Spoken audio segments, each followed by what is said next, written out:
Asalaamu calaykum waraxmatullaahi wabarakaatuh. Ku soo dhawaada qiso kale. Qisadani waxa ay ka hadlaysaa iska ilaalinta dulmiga aad ka gelaysa dadka. Qisadan waxa ay ka dhacday waddanka Ciraaq. Waxa ay ku bilaabanaysaa sida tan. Waxaa jiray nin reer Ciraaq ah. Wuxuu ka shaqayn jiray kawaanka ama meelaha hilibka xoolaha lagu iibiyo.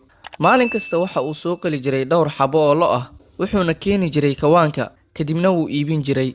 Sidaas ayuuna samayn jiray maalin kasto. Maalin maalmaha ka mid ah, asagoo gurigiisa u socda wuxuu arkay gabar jidka taallo oo ka taagan mindi. Kadib gaarigiisa ayuu ka soo degay si uu u caawiyo, wuxuuna ka bixiyay mindidii. Dabadeed dadkii ayaa yimaadeen oo arkeen, waxayna u qaateen inuu asaga dilay. Kadib boolis ayaa yimaadeen si ay u xiraan, waxayna xaqiiqsadeen inuu asaga dilay. Asagana waxa uu ku dhaartay inuu asaga dilin, laakiin askartii way ka diideen oo way rumaysan waayeen. Kadib way soo kaxeeyeen, waxayna geeyeen xabsiga wayna xireen. Wuxuu xabsiga ku jiray muddo fara badan.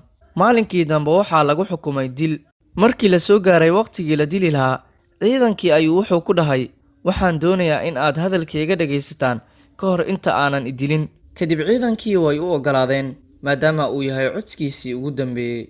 Ninkii kawaanlaha ahaa ayaa markaan hadalka bilaabay. Wuxuu dhahay, waxaan ahaa mid ka shaqeeya doon inta aan bilaabin shaqada kawaanka ama meesha lagu iibiyo hilibka xoolaha. Dadka ayaana gudbin jiray webiga Furaat. Webigaana waxa uu maraa waddanka Ciraaq. Waxaana ka soo qaadi jiray webiga dhinaciisa, waxaana geen jiray webiga dhinaciisa kale.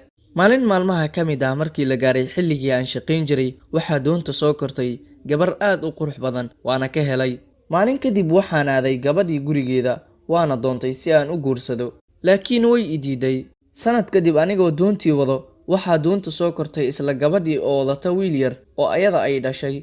Waxaan isku dayay in aan nafteeda celiyo, laakiin waan celin waayay.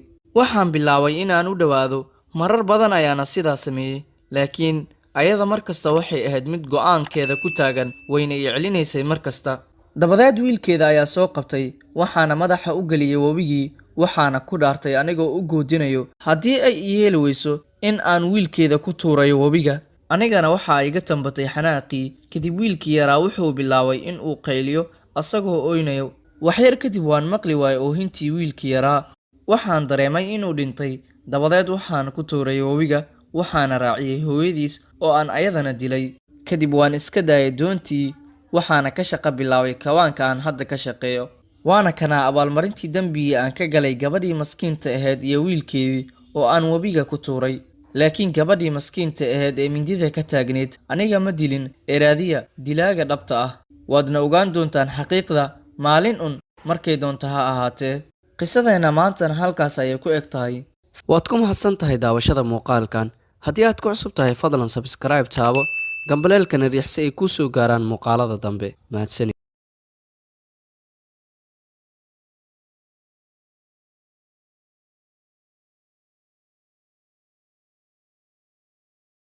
ونضع الموازين القسط ليوم القيامة فلا تظلم نفس شيئا وإن كان مثقال حبة من خردل أتينا بها وكفى بنا حاسبين